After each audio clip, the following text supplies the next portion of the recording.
मला वाटलं स्मृती चिन्ह पाहण्यात एवढे दंग झालं की टाळ्या वाजवूनच आपण विसरलो.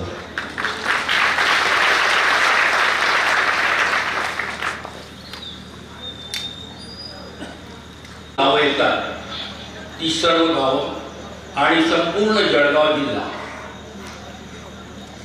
सर्वज्ञांची अष्टशताब्दी करण्यासाठी म्हणून आणि जो शासनाने निर्णय घेतलेला आहे तो शासनाचा निर्णय सर्वप्रथम सफल करण्याच्या उद्देशाने परमपूज्य पटाधिष्ठित महदाचार्य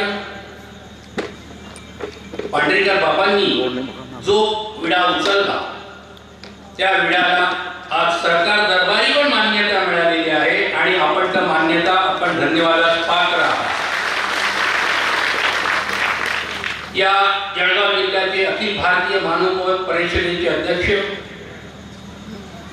आंबे वडगाव निवासी मोठे बाबाजी, या जळगाव जिल्ह्यामध्ये जेवढी आश्रम आहेत त्या आश्रमाचे सर्व संचालक आणि माझ्यावर नितांत प्रेम आहे म्हणण्यापेक्षा या श्रीकृष्ण ज्ञानपीठाचं कर्तृत्व ज्यांनी स्वतः पाहिलेलं आहे, अनुभवलेला आहे आणि तो अनुभव आपल्यापर्यंत पोहोचावा यासाठी ज्यांनी प्रयत्न केले असे म्हणत असली सारंगदास दादा पंजाबी, आपण उपस्थित संत महंत तपस्विनी आणि परमेश्वराचा ज्ञान मार्ग मिळावा म्हणून तो जो ज्ञान मार्ग चोखाळता आहे असे मुमुक्षु वर्ग.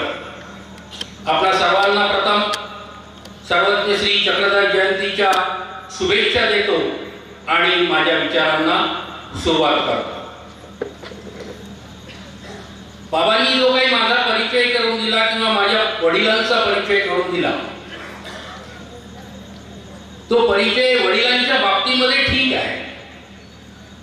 आता त्यांचे अनुभव त्यांची सेवा ही काय माझ्या अंगी अजून उतरलेली नाही. मी तो प्रयत्न करतो आहे.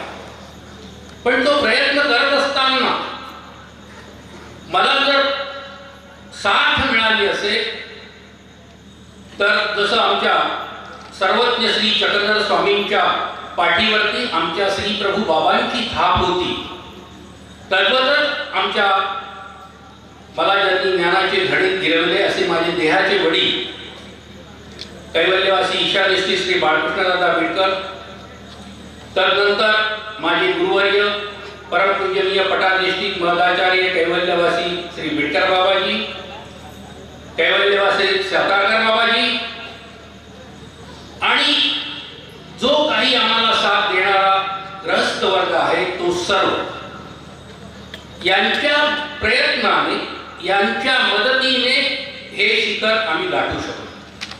अन्यथा आम्ही एकटा काही करू शकत नाही.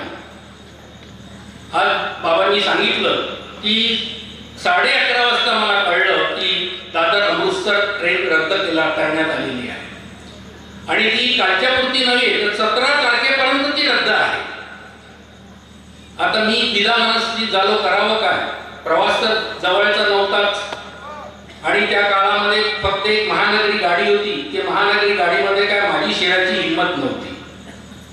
त्यामुळे मी विचार बदलला आणि बाबांना फोन केला, काय करू? बाबांनी मला दुसरं काहीच सांगितलं नाही. त्यांनी जे सांगितलं ना तेच मी तुम्हाला सांगतोय. आम्हाला काही माहिती नाही, तुम्ही काही करा आणि आमच्या या मंडळींना मार्गदर्शन करण्यासाठी आपण उपस्थित राहा. शब्द आहे तो पाडू देता येत नाही.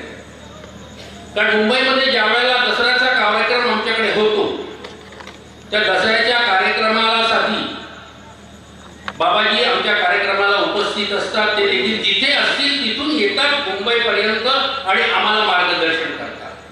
त्यांचा शब्द मी कसा काय पाडू? शीर नीर निवडिती ते राजहंस बोली जेती, त्याप्रमाणे ते निवडायचं आहे. जे काही पाणी आहे ते मला परत करायचं आहे आणि दूध आहे ते तुम्ही घ्यायचं आहे आणि आपल्या या धर्मरूपी प्रकृतीला बळ करायचंय, मजबूत करायचंय. सर्वप्रथम आपण स्त्री असो किंवा पुरुष असो, हा मनुष्य जन्म सहसा कोणाला मिळत नाही. सहसा कोणाला दान करा, काही करा, जोपर्यंत आपलं पुण्य काठोकाठ भरत नाही तोपर्यंत हे मनुष्य जन्म मिळत नाही.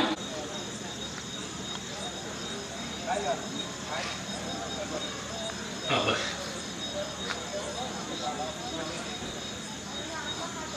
दोनच वाट्या आहेत, एक पापाची वाट आहे, एक पुण्याची वाट आहे.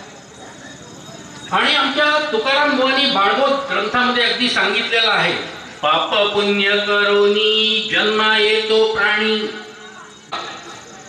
पाप पुण्य करोनी जन्मा येतो प्राणी, नरदेहा येई. काय तुकाराम बुवांचे विचार आहे. ते म्हणतात, ते स्वतःला म्हणून घेत आहेत की हानी झालेली आहे. आता हानी कशी म्हणता येईल? जो मनुष्य चंद्रावर जाऊ शकतो, जी स्त्री भारताची माता राष्ट्रपिता होऊ शकते, राष्ट्रपती होऊ शकते, ते कसं काय होईल?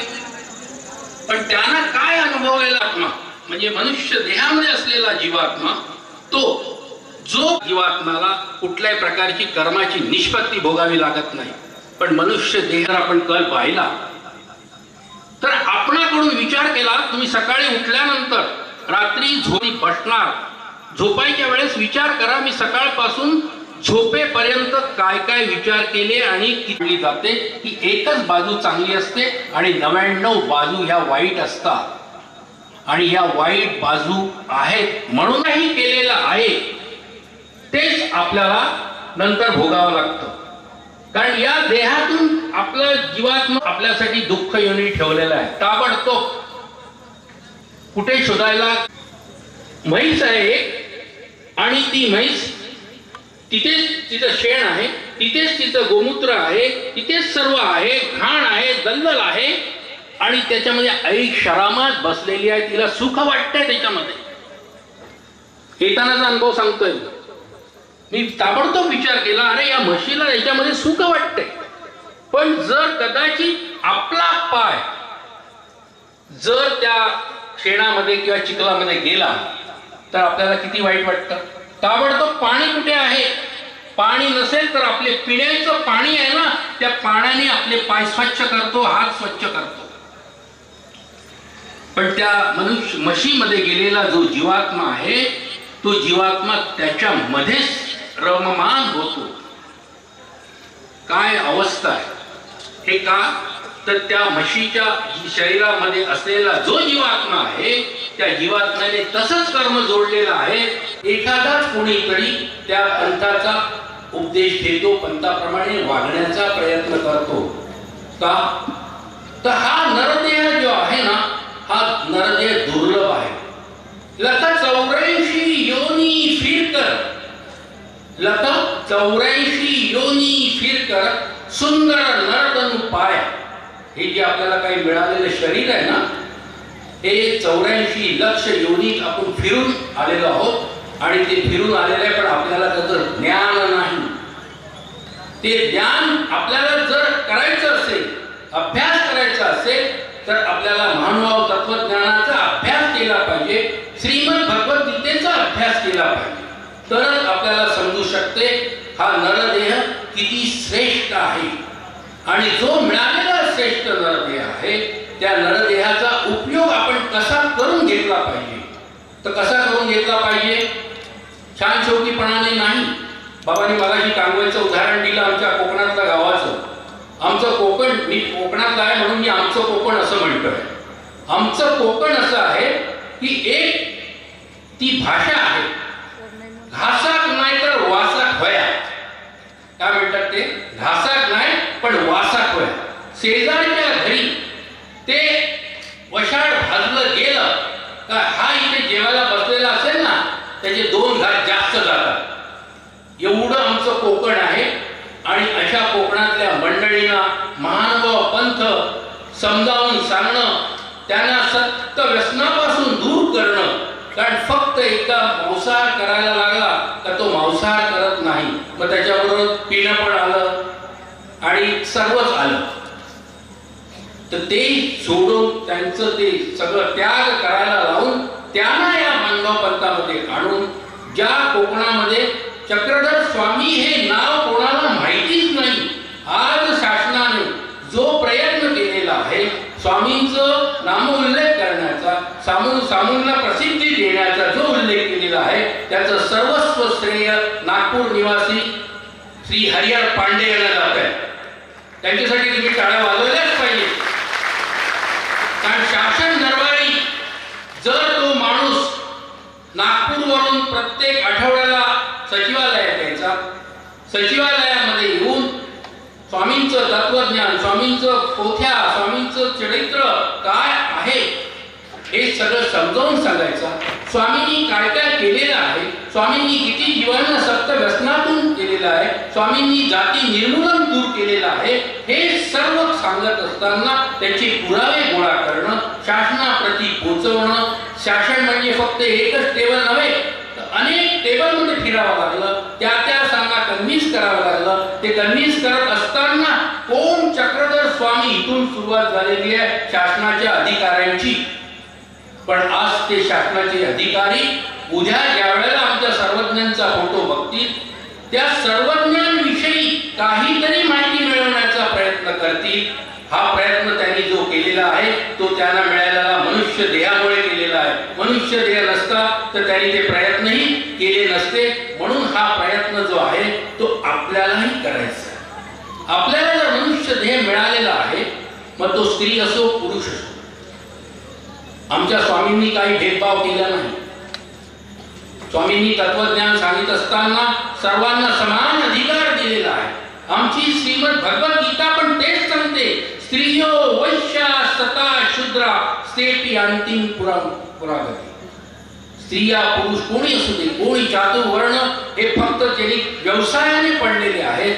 पण आमच्या देवाच्या दृष्टीने, आमच्या श्रीकृष्ण महाराजांच्या दृष्टीने, आमच्या सर्वज्ञांच्या दृष्टीने फक्त जीव ही एकच जात आहे. आणि जीव ही जात जर मनुष्य देहामध्ये आलेली आहे तर त्या मनुष्य देहाचा सार्थ उपयोग करून घेतला पाहिजे. म्हणून ते म्हणतात मनुष्यानां सहस्रेषु कश्चित् यतति सिद्धये. आणि जर आपण या मनुष्य देहामध्ये आहोत परमेश्वराचा शोध करत असू, जर परमेश्वराला तुम्ही फार भाग्यवान आहात, तुम्हाला अनायासे स्वामी कोण आहे, परमेश्वर कोण आहे हे सहज प्राप्त झालेलं आहे. पण आम्हाला ज्यावेळेला आमच्या ज्ञानपीठामध्ये एक एक नवीन ग्रस्त येतात त्यांना ते पटवून द्यावं लागतं, त्यांना ते सांगावं लागतं की तू कोण आहेस, तुला जे दुःख होते ते दुःख देणारा कोण आहे, या दुःखातून सोडवणारा कोण आहे, आणि हे सर्व जे दिसतं आहे हे काय आहे. त्यानंतर त्यांनी ती देवता भक्ती सोडावी यासाठी देवतेंची ज्या काही उदाहरणं आहेत ती शंकरांनी काय केलेलं आहे, ब्रह्मदेवांनी काय केलेलं आहे, विष्णूने काय केलेलं आहे, आणि तू भक्ती करतोस कोणाची, हे सर्व त्यांच्या गळी उतरवावं लागतं. साधं काम नाही येते. आणि म्हणून मी तुम्हाला भाग्यवान समजतोय की तुम्हाला सहजगत्या परमेश्वर प्राप्त झालेला आहे. पण तो सहजगत्या मिळालेलं धन आहे ना, वडिलोपार्जित मिळालेली जी संपत्ती असते तीच टिकवणं फार कठीण असतं. मेहनतीची जी संपत्ती असते ती कोणीही टिकू शकतो, पण वडिलोपार्जित मिळालेली संपत्ती आहे ना ती कोणी टिकू शकत नाही. तुम्हाला मिळालेली वडिलोपार्जित जी संपत्ती आहे ही तुम्ही टिकवली पाहिजे, आणि टिकवण्यासाठी तुम्ही प्रयत्न केला पाहिजे. अरे परमेश्वराचं ज्ञान जे आहे ना ते गीता सांगते, नमे विदु सुरगणा प्रभवम नमहर्षया हम आदिरी देवानां महर्षीणां च सर्वशः. देवगण देखील या परमेश्वराच्या दर्शनासाठी प्रतीक्षेत आहे. आमच्या परमेश्वराजवळ असलेली त्याची जी श्रेष्ठ शक्ती जी माया आहे तिला देखील त्या परमेश्वराचं दर्शन नाही आहे. आणि आपण एवढे भाग्यवान आहात की ते परमेश्वराचं दर्शन आपल्याला ज्ञानाने होत आहे, आणि हे तुमचं पूर्व संचित आहे. तुम्हाला मिळालेली ही परंपरा आहे, ही परंपरा टिकवण्याचं काम तुम्हाला करावं लागेल. महर्षी व्यासांना देखील जेवढे म्हणून महर्षी झाले त्यांनाही देखील परमेश्वर कोणी कळला नाही. ते फक्त एकच म्हणत होते. आद्य शंकराचार्यांची एकच घोषणा होती, अहम ब्रह्मास्मि त्वं तथासि सर्वं खलु इदं ब्रह्म एकम एव द्वितीयं नास्ति. आदि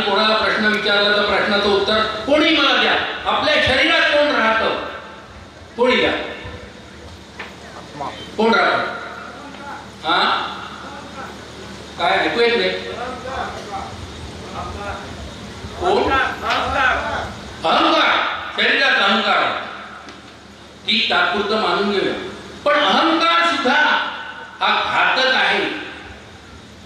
गीता सांगते क्रोधात भवति सम्मोहा सम्मोहात्पत्ती. अहंकार सुद्धा आला का क्रोध येतो, आणि एकदा क्रोध आला का मग तो काय करेल ते सांगता येत नाही, आणि नंतर डोक्याला हात लावून विचार करतो, अरे हे केलं नसतं तर.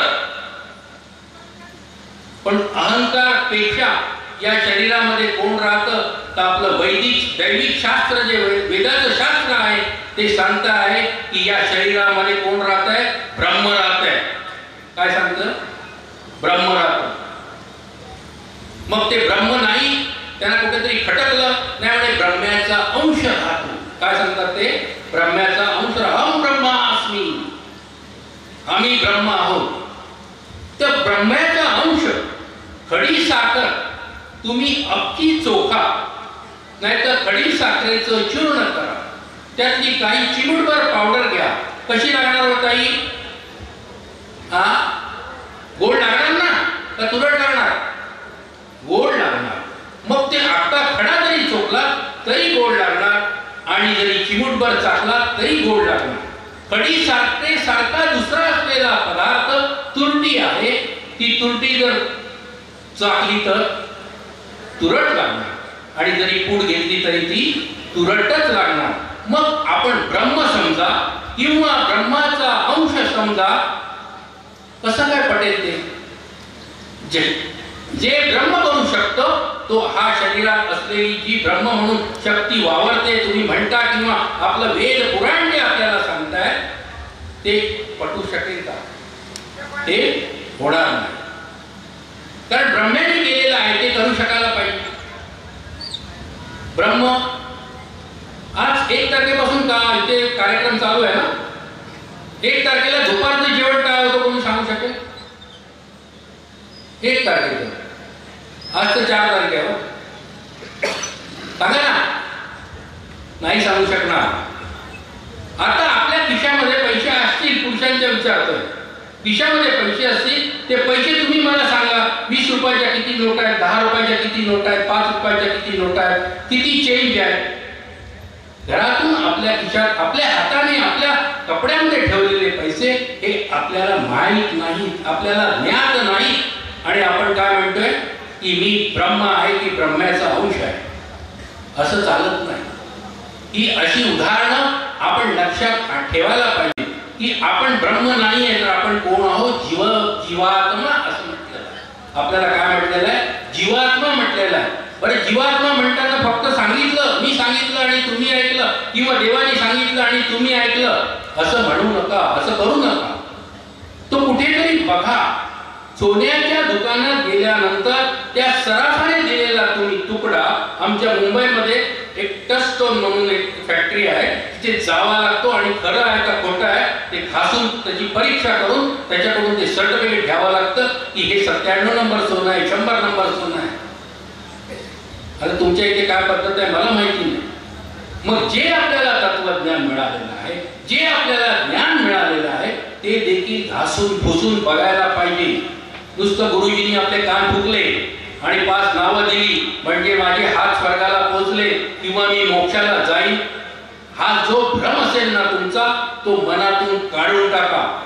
आणि ज्यांच्याकडून तुम्ही अनुग्रह घेतलेला आहे त्यांची कास धरा, त्यांना तत्वज्ञान काय आहे ते विचारा, पंचकृष्ण काय आहेत ते विचारा, पंचकृष्णाचं कार्य काय आहे ते विचारा, आणि मी काय केलं पाहिजे ते विचारा. ते जोपर्यंत आपण विचारत नाही, जोपर्यंत आपण आमच्या गुरुभावांना त्रास देत नाही, तोपर्यंत आपला उद्धार होणं कठीण आहे. काय? उद्धार होणं कठीण आहे. किती अशा चक्रधर जयंत्या तुम्ही साजऱ्या करा, उद्धार होणार नाही. हे मी जरी किती सांगत असलो तुम्हाला तरी तुम्ही स्वतः अनुभवलं पाहिजे. त्याच्यामध्ये प्रत्येकामध्ये तत्व असायला पाहिजे. ते तत्व जर असेल तरच तुम्हाला ते कळू शकेल, अन्यथा कळू शकणार नाही. आणि जे सांगितलेलं आहे प्रत्येकाने इथे बसलेले प्रत्येकाने उपदेश घेतलेलाच आहे ना. असा कोण बिन उपदेशी आहे त्यांनी हात वर करा. तुम्ही अजून कोण आहे का? 99% उद्देशी आहे. किती? 99% उद्देशी आहे. 99% उद्देशी मधून आपण ज्यावेळेला गुरुबुवांना, मी सकाळी ऐकलं इथे थोडंसं ओझरतं ऐकलं, इथे ऐकलं, पण इथे ऐकलं व्यासपीठावर ऐकलं का तिकडे मागे कुठे ऐकलं मला आठवत नाहीये, कारण माझं सध्या डोकं ना सकाळी आल्यापासून एकदम भडमडत होतं, रात्रभरचं जागरण होतं मला, त्यामुळे मला काय नक्की कुठे ऐकलं ते आठवत नव्हतं. की आमचे गुरुजी किंवा आमच्या तपस्विनी माता आहे ज्यांच्याकडून अनुग्रह घेतला असेल ते एक संकल्प घेतात आपल्याकडून. कुठला संकल्प घेतात का माहिती आहे का? माहिती असेल तर मला सांगा, नाहीतर कोण बोलणार असेल तर इथे या माझ्याबरोबर. संख्या भरपूर आहे स्त्रियांची, कोण बोलणार असेल तर इथे या, आपण अनुभव घेऊ. कुठला संकल्प घेतलाय? इथे विवाहित स्त्रिया किती आहेत? विवाहित ज्यांचं लग्न झालेलं आहे कोण नाही? अरे काय कोणी कोणच नाही. हात खर्च तुम्हाला अधिकार दिलेले शासनाने. 1,500 रुपये घ्यायला फॉर्म भरला की नाही? हा नाही भरला? चांगलं आहे. जर तो फॉर्म भरला नसेल तर चांगला आहे. आपली कष्टाची रोजीरोटी पाहिजे आपल्याला, हे भिकेचं आपल्याला काही पुरणार नाही. जर आपण हे केलेला असेल, संकल्प सोडलेला असेल, तर तो संकल्प काय आहे? ज्यांचा विवाह झालेला आहे त्या स्त्री पुरुषाने, त्या ब्राह्मणाच्या साक्षीने एक संकल्प सोडलेला आहे. काय सोडलेला आहे?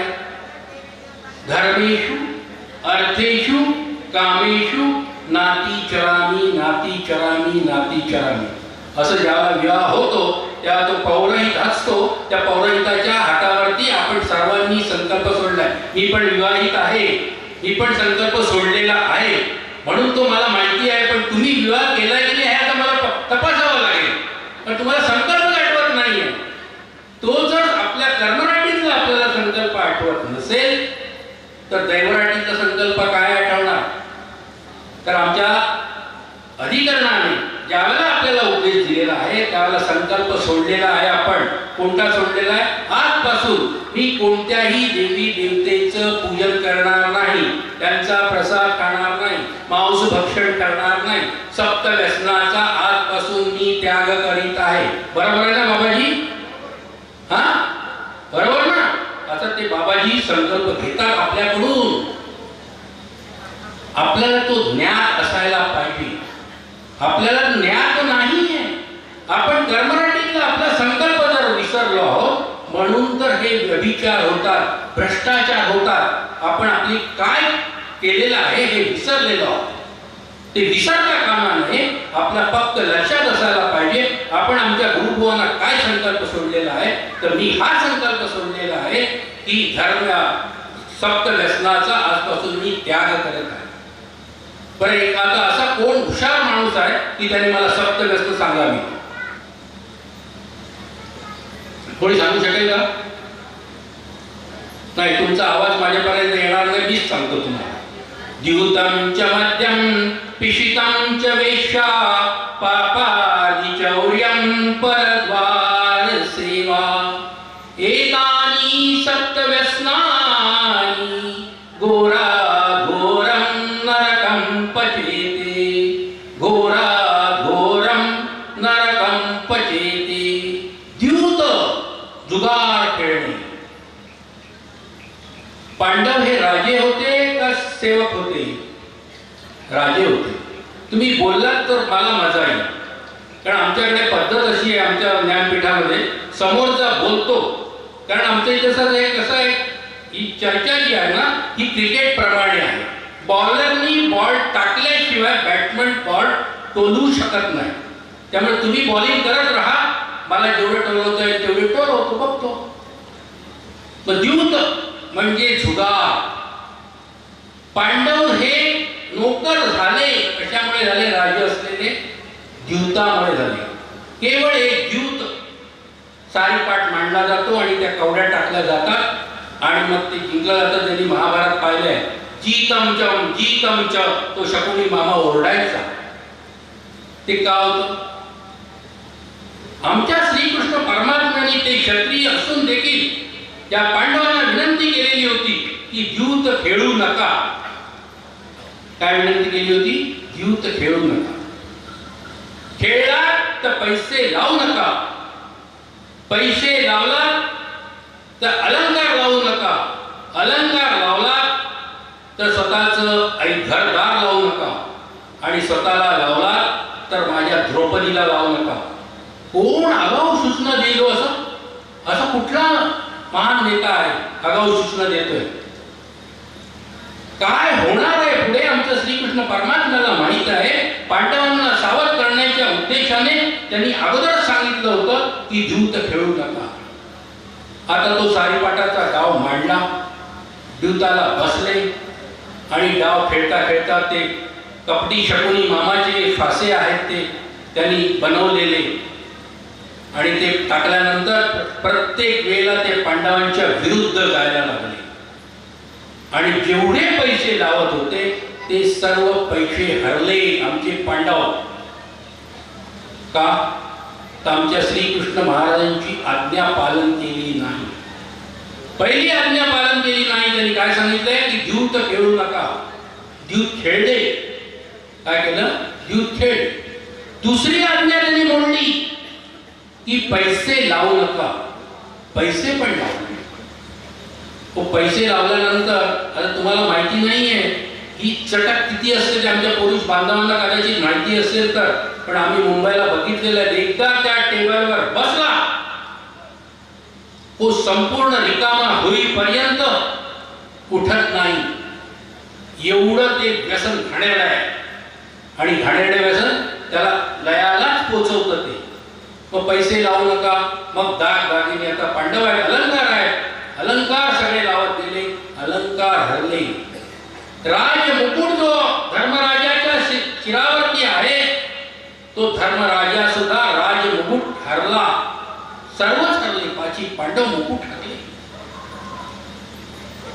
संपत्ती लावली. आपली जी शेतीवाडी जी काही राज्य आहे ते लावलं तेही हरले. स्वतःला लावलं. कंगाल झाले.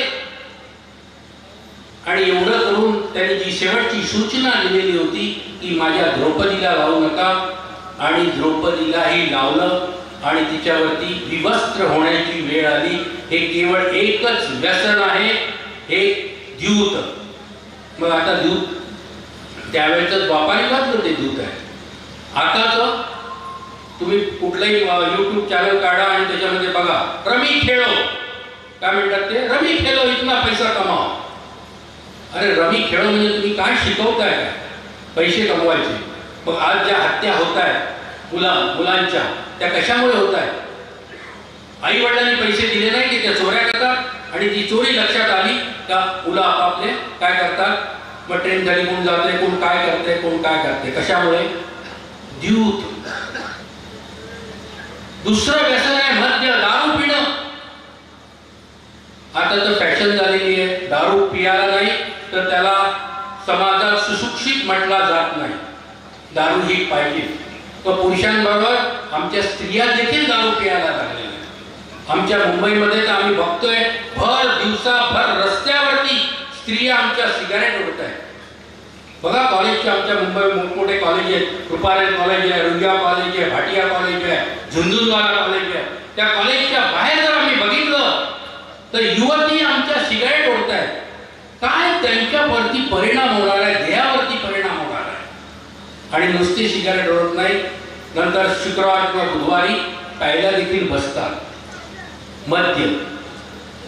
देवांपेक्षा राक्षस हे कनिष्ठ होते, पण राक्षसांचा जो गुरु होता सांदीपणी शुक्राचार्य, त्यांच्याकडे संजीवनी मंत्र होता. राक्षस त्या देवांना मारायचे, कमी व्हायचे. देवाने मारलेले राक्षस हा शुक्राचार्य संजीवनी मंत्र देऊन काय केलेला आहे तो शिकायचा आणि आपल्या राक्षसांना जिवंत करायचा. कपटी विद्या शिकून त्या शुक्राचार्याकडून ती संजीवनी मंत्र शिकून घेतला. कशामुळे? त्या शुक्राचार्याला भरमसाठ दारू पाजली गेली.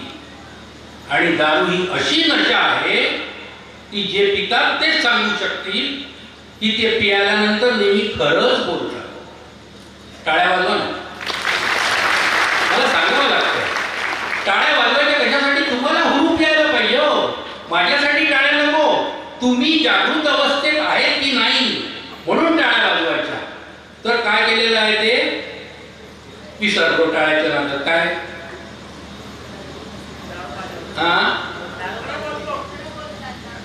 दारूच्या नशेत खरं बोलतात. म्हणून आमचा पोलीस वर्ग जो आहे ना, पोलीस वर्ग एक त्या अट्टल गुन्हेगाराला जर शोधायचं असेल ना तर ते दारूच्या भुत्त्यातच बसतात. तो जिथे बसलेला आहे त्याच्या मागच्या टेबलवर ते बसतात. कशासाठी? तो प्यायल्यानंतर खरं बोलतो आणि ते सर्व विटनेस जमा करतात आणि नंतर त्याला शिक्षा होते. पण कशामुळे शिक्षा झाली? दारूमुळे. कशामुळे झाली? दारूमुळे झाली. मग पहिले व्यसन बघितलं आपण द्यूत, दुसरं व्यसन बघितलंय मद्य. दूतमच मध्यम. पिशीत. पिशीत म्हणजे शिकार करणं किंवा मांस भक्षण करणं. आमचा दशरथ राजाला शाप दिला गेला. कोणी दिला तो शाप? श्रावण बाळाच्या आई वडिलांनी दिलेला आहे तो शाप. आणि तो शाप असा दिलाय, काय दिलाय की तू पुत्र पुत्र शोकाने मरशील म्हणून. पुत्र शोकाने मरशील. का दिला गेला शाप? कारण त्या दशरथाला शिकारीचा नाद होता. श्रावण बाळ आपल्या आई वडिलांना कावडीतून घेऊन तीर्थयात्रेच्या पर्यटनाला निघालेला आहे. त्यांना तहान लागली म्हणून त्यांनी काय केलं, आपल्याकडे असलेला जो तांब्या आहे तो तांब्या नदीवर गेला आणि पाणी पिण्याच्या पाणी भरण्याच्या उद्देशाने बुडवला. नैसर्गिकरित्या विज्ञानाच्या नियमाप्रमाणे आतली हवा बाहेर हवेच्या रूपाने बुडबुड्याच्या रूपाने बाहेर पडली आणि पाणी त्या तांब्यात शिरलं. त्या बुडबुड्याच्या आवाजाने त्या दशरथ राजाला कळलं की कोणीतरी श्वापद आलेला आहे आणि ते आपल्याला मिळालं पाहिजे. त्या आवाज जाणे त्यांनी बाण फेकला आणि तो नेमका आमच्या श्रावण बाळाला लागला. लहानपणी बाळबोधामध्ये तुम्ही कविता पाठ केली असेल की नाही मला माहिती नाही, पण माझी अजूनही ती कविता पाठ आहे. शर आला तो धावून आला काळ विवळला श्रावण. आजही माझ्या मुखात ती कविता म्हणताना डोळ्यात अश्रू येतात. विवळला श्रावण बाळ. मग तो श्रावण बाळ त्या दशरथाला घेऊन जातो आहे आई वडिलांच्या पाशी. सगळं निवेदन करतोय कारण मला अशी घटना घडली आहे असं तुम्ही सांगू नका. पण आई वडील आहेत ते. अरे इथे आमचा स्त्री ही जो वर्ग आहे ना तो स्पर्श समजतो. स्पर्शाचं जाणीव एवढी त्यांना सेन्सिटिव्हिटी आहे की हा स्पर्श कोणाचा आहे हे ताबडतोब ते समजतात. तर त्या आई वडिलांना कळणार नाही का? ज्यांनी जन्म दिलेला आहे त्या मुलाला त्या आई वडिलांना समजलं हा बोलत नाही म्हणजे आमचा पुत्र नव्हे. मग बोलत नाही पाणी तर प्यायला पाहिजे, पाणी प्यायला पाहिजे. मग त्यांनी अट घातली आणि अट घातल्यानंतर मी काय सांगेन ते तुम्ही मान्य करून घेतलं पाहिजे.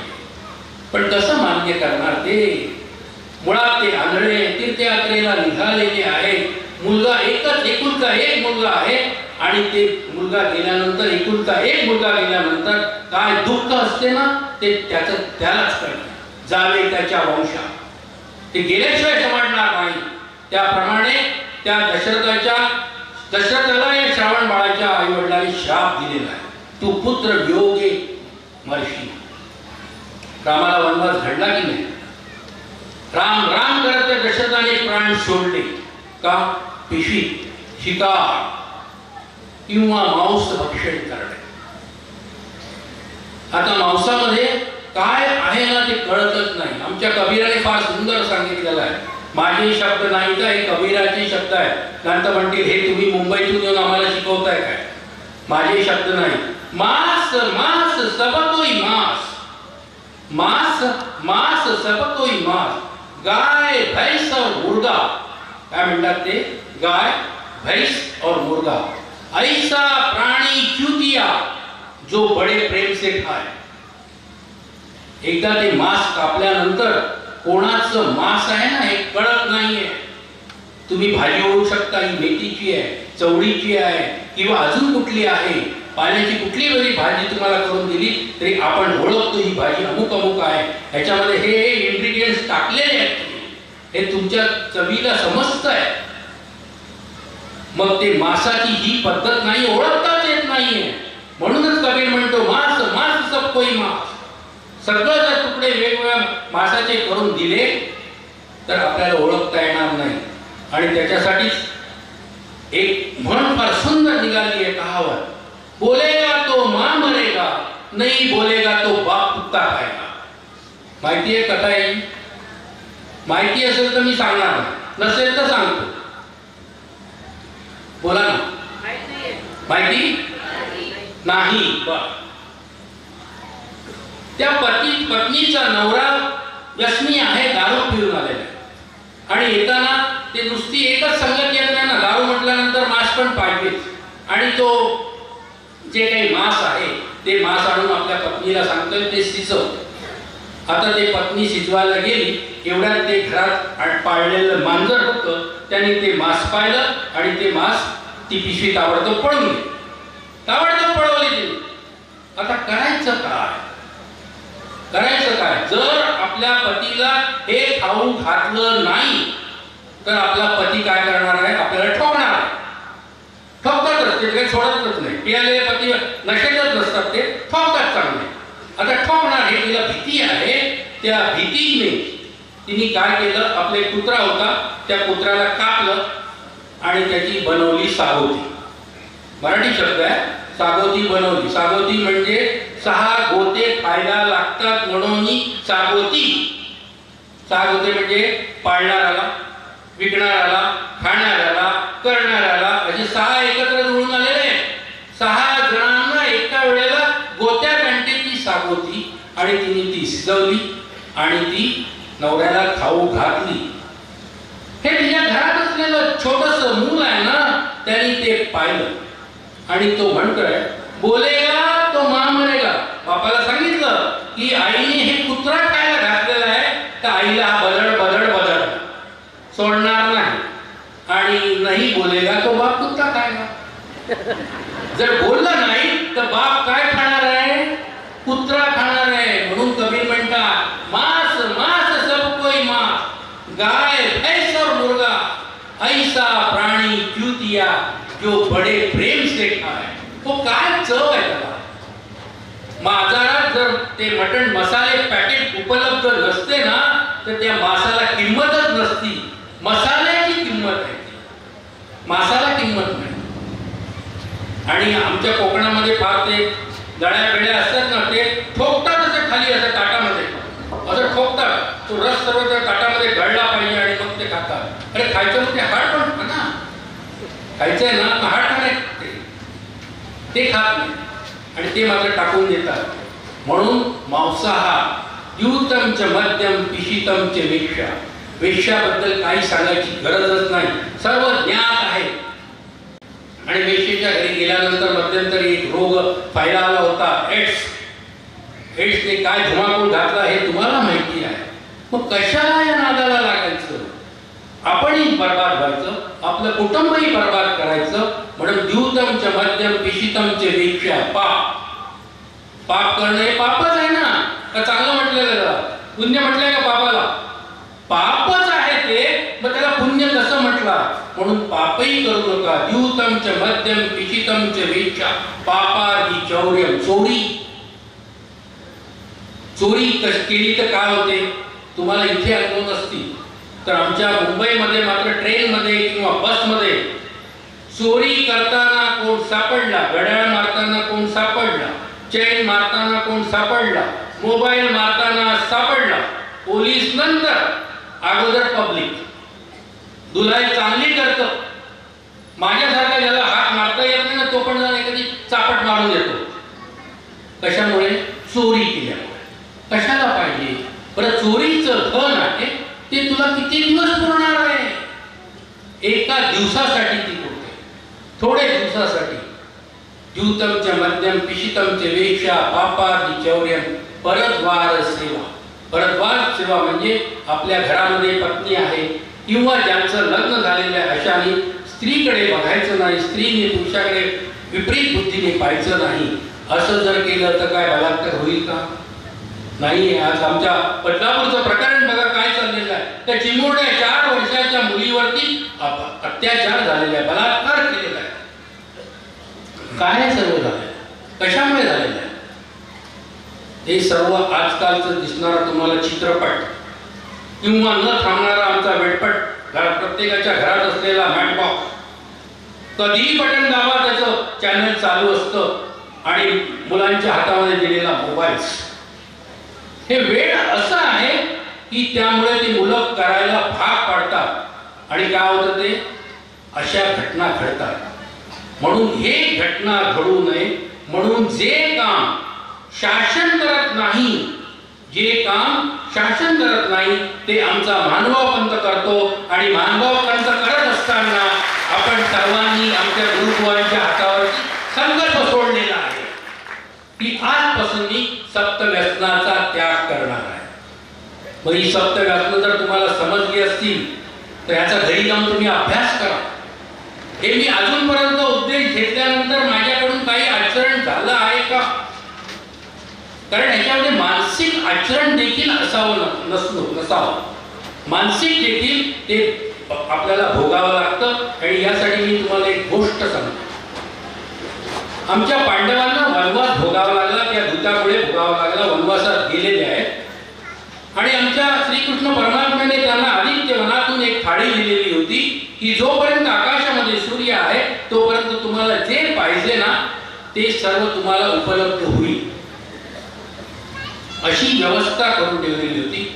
पण ही व्यवस्था कोणालाही फळ बघितल्यानंतर आकर्षण वाटतं. जसं एखाद्या स्त्रीला कुठलंही छोटं मूल असू दे, शेंबडं मूल असलं ना तरी ती उचलून घेणार स्त्री. हा तिचा नैसर्गिक धर्म आहे. त्याप्रमाणे झाडाला लागलेली जांभळं आहे ती बघून आमच्या द्रौपदीला थोडीशी हाव सुटलेली आहे. आणि द्रौपदीने त्या जांभळाची डिमांड केलेली आहे पांडवांना की ते आम्हाला जांभळ हवं आहे. मग ती जांभळं काढून दिली, भरपेट खाल्ली. खाता खाता त्या बागेचा मालक आहे ना तो आला, नोकर आला आणि त्यांनी सांगितलं हे तुम्ही काय केला? म्हणून आम्ही जांभळं पाहिजे होती, आम्ही काढली खाल्ली. अरे असं करू नका, या जागेचा जर मालक आला ना तर तुम्हाला भेड्या ठोकेल. अरे पण तो कसा येईल? तू सांगितलं असतं. पण मी तर सांगणार, मी प्रामाणिक नोकर आहे, असं करू नको. त्यामुळे तुम्ही आता जी काढलेली आहेत ना, जी उरलेली जांभळं आहे ती ताबडतोब वरती लावा. काय त्या माळाची अट आहे? असं करून तुटलेलं फळ वरती चिकटतं का? पण ते आमचे मंत्र होते त्यांच्याकडे, पांडवांकडे. त्या मंत्राने ते एक एक चिकटले. धर्मराजांनी प्रतिज्ञा केली मी आयुष्यात जर कधी खोटं बोललो नसेल तर हे जांभळा उठ आणि ला. काय तर ती पटापट जांभळं लागली, चिकटली.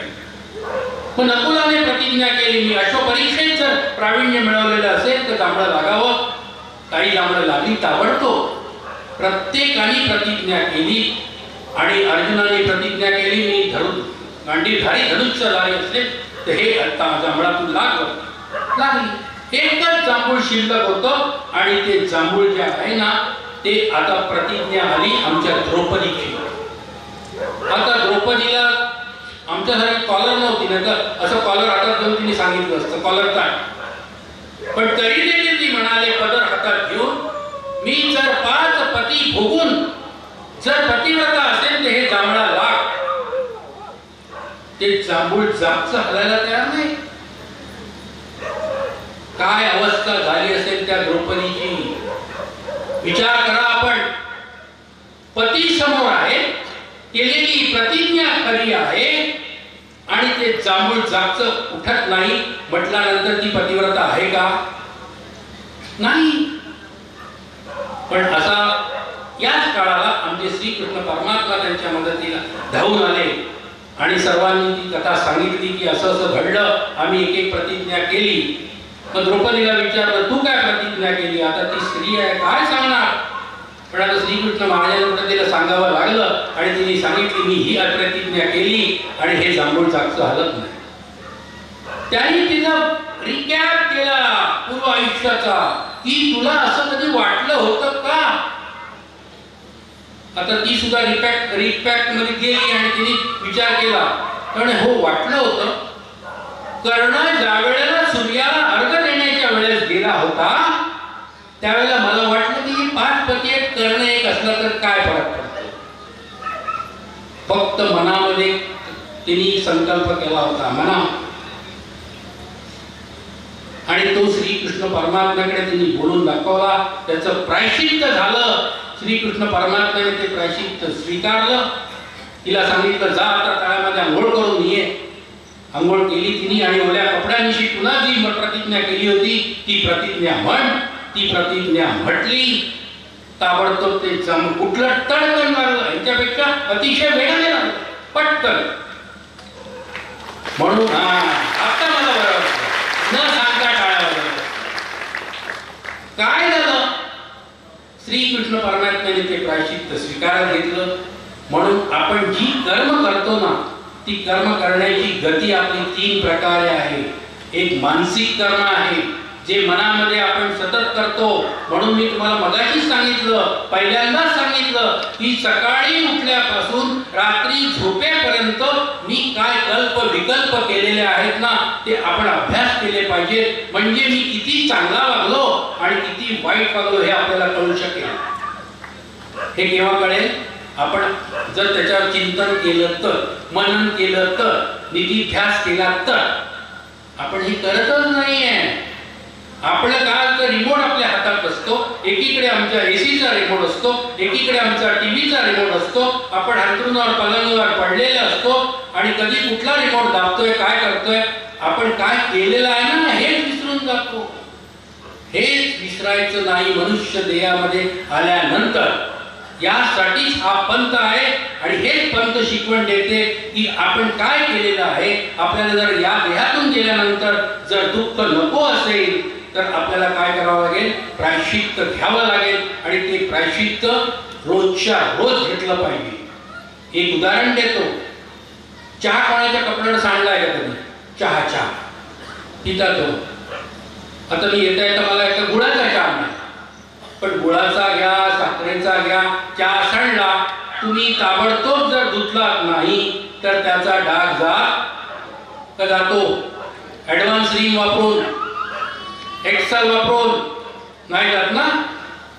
म्हणून ही आपण जी काही केलेली कर्म आहे ही ताबडतोब या चहाच्या दृष्टिकोनातून ताबडतोब आपल्या मनामध्ये ते प्रायश्चित्त घेतलं पाहिजे. तरच या पापातून आपण सुटू शकतो, अन्यथा सुटू शकणार नाही. ही काळ्या दगडावरची रेखा. तुमच्या टाळ्या वाजू नका. आजपासून तुम्हाला हा प्रयत्न करावा लागेल आणि आजचा दिवस तुमच्यासाठी फार भाग्यवान आहे की चक्रधर स्वामीच्या जयंतीच्या निमित्ताने आपण सर्व प्रतिज्ञा करतो की आजपासून मी घरी गेल्यानंतर माझ्या अंतरुणावर बसल्यानंतर मी दिवसभरात काय काय किती चांगलं केलेलं आहे आणि किती वाईट केलेलं आहे याचं आत्मपरीक्षण जोपर्यंत होत नाही तोपर्यंत हा जीवात्मा उद्धरला जाणार नाही. आता बरेच मी उपदेशी बघतो, म्हणजे सत्यनारायणच्या पूजेला जातो आम्ही. काय काम आहे हो सत्यनारायणच्या पूजेला? कोण जातो उपदेशी घेतले सत्यनारायणच्या पूजेला? आमच्या मुंबईत बरेच आम्ही बघतो सत्यनारायणच्या पूजेला गेले नाही. आता गणेशोत्सव येणार आहे, आम्ही गणपतीला हात जोडणार नाही, आम्ही ती आरास बघायला गेलो. मुंबईला आमचा लालबागचा राजा म्हणून प्रसिद्ध आहे. 14 तास लाईन मध्ये उभं राहून तो बघायला जातात, नवसाचा म्हणून. अरे पण कशासाठी? नाही मी आरास बघण्यासाठी. कशासाठी? नाही जायचं. काय ती आरास बघितली तर काय डोळ्याला चूक होणार. आणि जे बघितलेलं आहे ना, डोळ्याने बघितलेलं आहे ना, ते आपल्याला भोगावं लागणार आहे. मग मोतीबिंदू पण लवकर होतो. मोतीबिंदू लवकर होईल. चष्म्याचे नंबर वाढत जातील. कशामुळे? नको ते केल्यामुळे. काही गरज नाहीये. आपल्या आता बाबा मगापासून आपल्याला अनाउन्समेंट करतात की ज्यांचं झालेलं आहे त्यांनी या इथे धर्मवार्तेचा लाभ घ्या.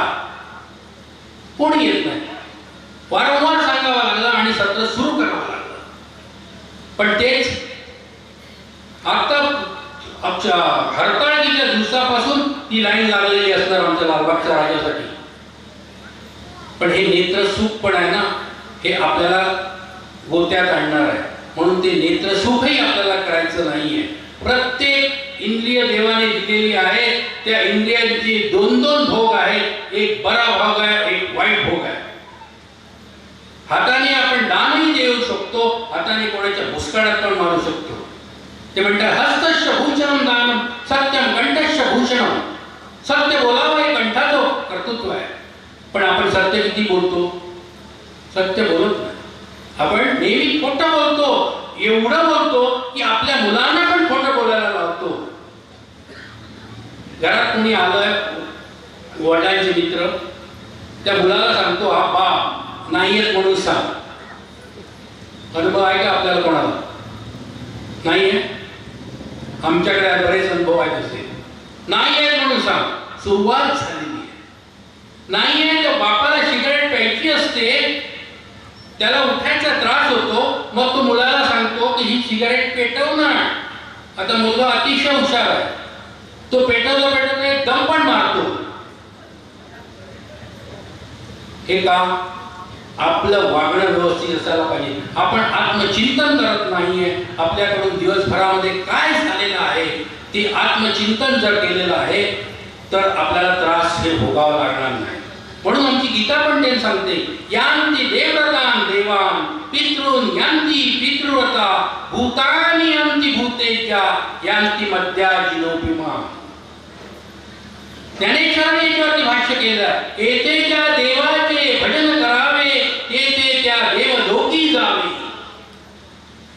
आपण एक पत्र लिहिलेलं आहे आणि पत्र जाऊ द्या तर काल पाहिजे झालेलं आहे. मोबाईलचा एखादा नंबर जर आपण चुकून डायल केला तर तुम्हाला पाहिजे त्या व्यक्तीला फोन जातो का?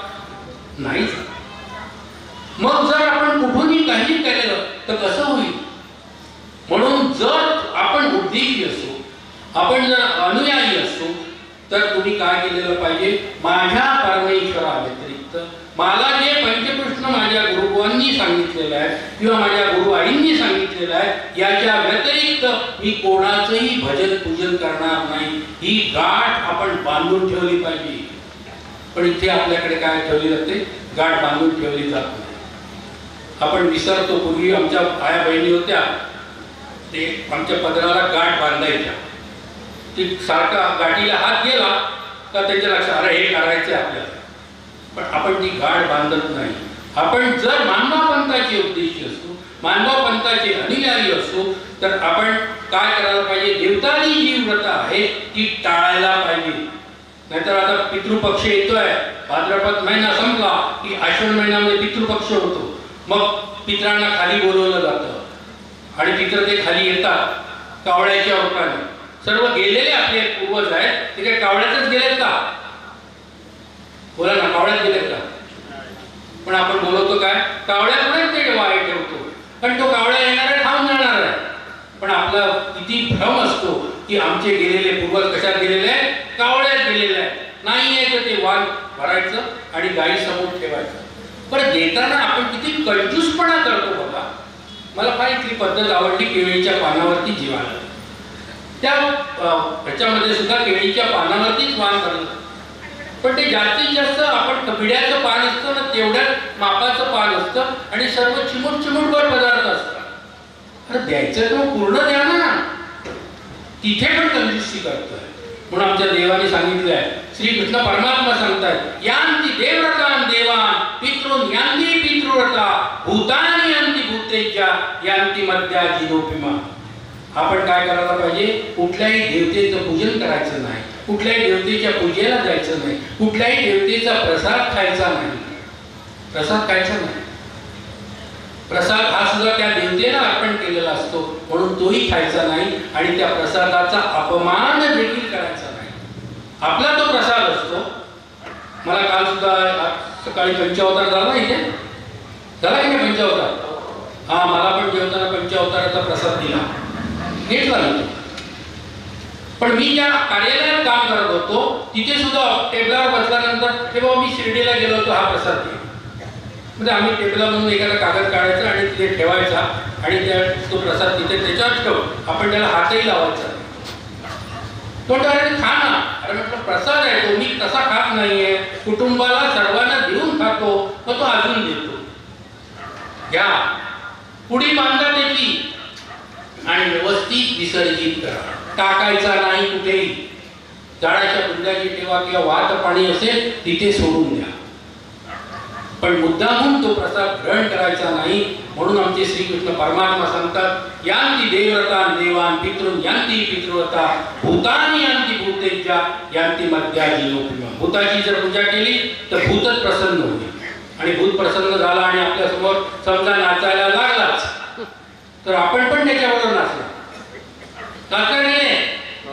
हा, म्हणून भूता खेचराची पूजा करायची नाही. आपल्यामध्ये ही पद्धतच नाहीये.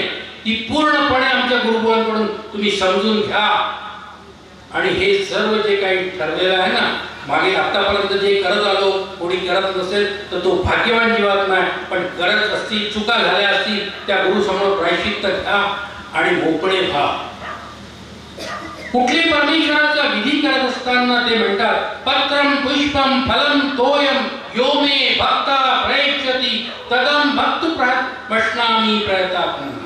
त्याच्या पुढचा श्लोक सांगतात, यत् करोषि यदन्नासि यज्जुहोसि तदासि यत् तपस्सि कौन्तेय तत्पुरुषो मदर्पणम्. ते मला सर्व अर्पण कर. कशाला पाहिजे? घरी कोणी उपार दाखव का घरी कोणी? बोला ना, एवढ्या बसली आहे, एकही आवाज येत नाही. उपार दाखवता ना. एखादा पदार्थ, एखादा कण कमी होतो का त्यातून? कमी होतो? नाही होत कमी. पण तरी देखील आपण उपार दाखवतो. का दाखवतो? देवाची आज्ञा आहे. यत् करोषि, जे करशील, देशील, घेशील, पिशील, ते आपण साधू संतांना भेटतो, श्रीकृष्णार्पण म्हणून द्रव्य देतो, त्यांच्या हातावरती संकल्प सोडतो. ज्या वेळेला आपण ही क्रिया करतो त्यावेळेला ती क्रिया निष्काम कर्म झालेली आहे, पाप पुण्या व्यतिरिक्त झालेली आहे. त्यामुळे त्याचं जे फळ द्यायचं आहे तो साधनदाता देणार आहे, देवता देऊ शकत नाही ते. म्हणून जे काही केलेलं आहे, सकाळी उठल्यानंतर जी काही विधी केलेली आहे, देवपूजा केलेली आहे, प्रसाद बनवून केलेला आहे, फुलं वाहिलेली आहे, पारायण केलेलं आहे, नामस्मरण केलेलं आहे, दंड घातलेले आहे, ते सर्व विधी परमेश्वराला अर्पण केले पाहिजेत. का? त्याची आज्ञा, यत् करोषि यदन्नासि यज्जुहोसि ददासि यत् तपस्सि कौन्तेय तत्पुरुषो मदर्पणम्. ते मला अर्पण केलं. अर्पण केलं तर कमी तर होत नाहीये, पण आपलं निष्काम कर्म होतं ना, जे आपल्याला कदाचित पुण्य लागलं असतं आणि पुण्य जर केलं असतं तर आपल्याला मनुष्य देह मिळाला असता. आणि मनुष्य देह मिळाला नंतर परत त्या आईच्या गर्भामध्ये 9 महिने जायचं आहे. आणि 9 महिने आपण काय करणार? दुःख भोगणार आहे. गर्भामध्ये सुख असतं का दुःख असतं? बोला, प्रत्येकाने अनुभवलेलं आहे. हा, दुःख आहे ना. त्या बाळाची अवस्था अशी असते की त्याला शीर्षासन करून ठेवलेलं असतं. खाली डोकं वर पाय, खाली डोकं वर पाय. आणि त्याची पोझिशन सुद्धा त्या सृष्टी रचनेच्या व्यवस्थेने आधी कळस मग पाया. कसली इमारत आहे? अगोदर इमारत बांधताना अगोदर पाया बांधला जातो. पण या मनुष्य देहाचं कन्स्ट्रक्शन ज्यांनी केलेलं आहे त्यांनी काय केलेलं आहे? आधी कळस, अगोदर हे डोकं बनवलेलं आहे आणि नंतर हात पाय इंद्रिय त्याला दिलेली आहे. हे 9 महिने आहे. आपल्याला दुःख भोगावं लागतं. ज्यावेळेला स्त्रीला डोळा लागतात मग कोणी मिरच्या खाते, कोणी चिंचा खाते, कोणी बोरं खाते, कोणी कलियुगातला अमृत गरम गरम चहा पिते. त्या बाळाची काय अवस्था होत असेल आतमध्ये, कधीही विचार केला जात नाही. हे जर या दुःखातून जर आपल्याला सुटायचं असेल तर आपल्याला परमेश्वराची आज्ञा पाळावीच लागणार आहे की यत् करोषि यदन्नासि यज्जुहोसि ददासि यत् तपस्सि कौन्तेय तत्पुरुषो मदर्पणम्. विशेषांवर, प्रसादांवर जर फुलं व्हायची असेल तर तो मंत्र म्हणा, पत्रम पुष्पम फलम तोयम यो मे भक्ता प्रयच्छति. नाहीये तर आता आमच्या बाबुळकर शास्त्रींनी फार सुंदर श्लोक केलेला आहे. मनाची सुमने माझी अर्पितो भाव सौरभ, आहे ना.